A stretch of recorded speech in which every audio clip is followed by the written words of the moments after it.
السلام علیکم. یہ جی ہم آج آئے ہوئے مینا کو کی کیمپ کو وزٹ کرنے. اس وقت ہیں ہم 101 مکتب میں. آپ دیکھ سکتے ہیں یہ بڑے چیلرز رکھ کے فریج جو ہے اس میں رکھی ہوئی ہیں, باقاعدہ پانی کے لیے بوتلیں رکھی ہوئی ہیں.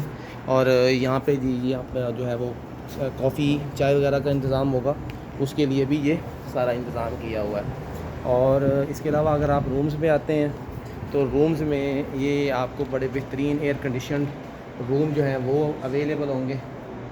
یہ دیکھیں یہاں پہ یہ سامان پڑا ہوا ہے, یہ بھی اے سی چل رہے ہیں وہاں پہ.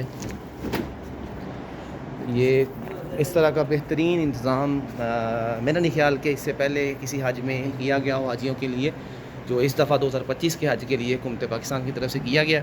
یہ میں آپ کو ایک ویو دے رہا ہوں مختلف اسپیسیز کا. ایک میں آپ کو اس کے کمرے کا ویو دیتا ہوں کہ آپ دیکھیں کہ کس طرح کے خیمے ہوں گے یہاں پہ. یہ آپ دیکھ سکتے ہیں, یہ پورا پیچھے بیڈ لگے ہوئے ہیں, باقاعدہ صوفہ کم بیڈ ہے. صوفہ کم بیڈ کے ساتھ یہ ہر بیڈ پہ ایک یہ پڑی ہوئی ہے بیڈ شیٹ, اور ایک اوپر اوڑھنے کے لیے جو ہے وہ چادر, اور ساتھ جو ہے وہ جناب تکیہ بھی پڑا ہوا ہے. تو یہ ساری چیزیں ساتھ دیکھیں آپ, یہ اے سی لگے ہوئے ہیں. ایک خیمے کے اندر تقریباً اسپیس کے حساب سے 10 سے 12 اے سی لگے ہوئے ہیں. تو بڑے بہترین انتظامات ہیں جی.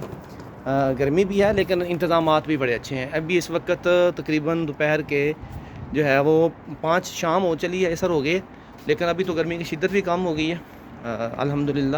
لیکن اوورآل بہت اچھے انتظامات ہیں. امید ہے کہ حاجی حضرات جو ہیں وہ یہ سارے معاملات خیریت سے سر انجام دے لیں گے.